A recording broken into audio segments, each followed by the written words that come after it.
এক সাহাবী এসে বলল, ইয়া রাসূলুল্লাহ আ'তিনি শাইআন, আপনি আমাকে কিছু দান করেন, আমার কিছুই নাই। বিষ্ণু বললেন, তোমার কিছু নাই? সাহাবী বললেন, ইয়া রাসূলুল্লাহ ঘরে আমার শুধু দুইটি জিনিস আছে। কয়টা? চিল্লায় বলেন, কয়টা? এক হচ্ছে একটা জামা, দুই হচ্ছে পানি খাওয়ার একটা জগ। বিষ্ণু বললেন, এই দুইটাই নিয়ে আস। বিশ্বনবীর কথা শুনে ওই সাহাবী ঘর থেকে জামা নিয়ে আসলেন, পানি খাওয়ার জগ নিয়ে আসলেন। বিশ্বনবী সাল্লাল্লাহু আলাইহি ওয়াসাল্লাম ওনার মুবারক হাত দিয়ে এক হাতে জামা ধরে আরেক হাতে পানির জগটা ধরে সাহাবীদের দিকে উদ্দেশ্য করে বললেন, মাইয়াশতারি হাদাইন, এই দুইটা জিনিস কেনার মতো কে কে আছে দেখি?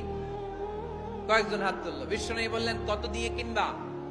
এক সাহাবী বলে, ইন্নী আশতারিহিমা বিদিরহাম, ও নবী যদিও এগুলো আমার দরকার নাই, কিন্তু আপনি যেহেতু নিলামে ডাক তুলেছেন, ইয়া রাসূলুল্লাহ ইয়া হাবিবাল্লাহ, আপনার সম্মানে আমি 1 দিরহাম দিয়ে দুইটা জিনিস কিনে নেব।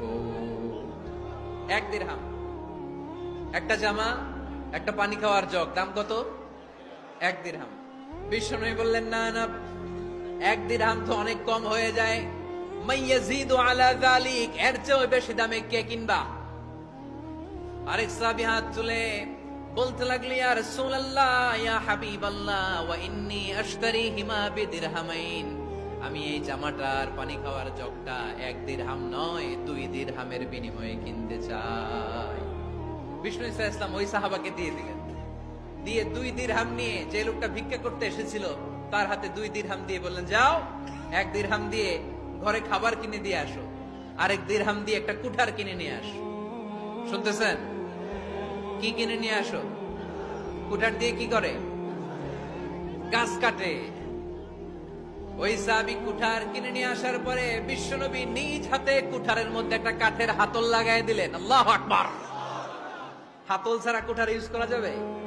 বিশ্বনবী নিজ হাতে ওই কুঠারের ভেতরে একটা হাতল লাগাই দিলেন আর বললেন, লা উরিদু আন আরাকা 15 আইয়াম, এই কুঠার নিয়ে জঙ্গলে যাও, গায়ে অনেক শক্তি আছে, কাঠ কাটো, এই কাঠ কেটে বাজারে বিক্রি করো, সামনের 15 দিন যেন আমি আমার চোখের সামনে তোমার না দেখি। বিশ্বনবীর পরামর্শ অনুযায়ী কুঠার নিয়ে ওই সাহাবী জঙ্গলে চলে গেলেন।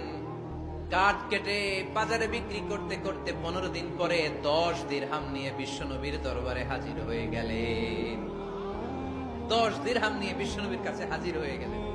সাহাবী এসে বলল, ইয়া রাসূলুল্লাহ এখন আর আমার ভিক্ষা করা লাগে না, আমার গায়ে অনেক শক্তি আল্লাহ দিয়েছে, আই এম ভেরি এনার্জেটিক, আপনার দেয়া বরকতের কুঠার দিয়ে আমি কাঠ কেটে কেটে স্বাবলম্বী হতে শুরু করেছি। সুবহানাল্লাহ পড়েন। আমি এখন 10 দিরহামের মালিক। বিশ্বনবী বললেন, লা আইয়াহতাতিবা আহাদুকুম হুজমাতান আলা যাহরিহি খায়রুম মিন আইয়াসআলা শাইআন ফায়ু'তিয়াহু আও ইয়ামনাহু, যাদের গায়ে শক্তি আছে তারা ভিক্ষা না করে কাঠ কেটে পিঠে সেই বোঝা নিয়ে বাজারে বিক্রি করা অনেক ভালো। কারণ কারো কাছে যদি তুমি হাত পাতো, সে দিতেও পারে নাও দিতে পারে, আর কষ্ট করলে কষ্ট কোনোদিন বৃথা যায় না। চিল্লায় বলেন ঠিক কিনা?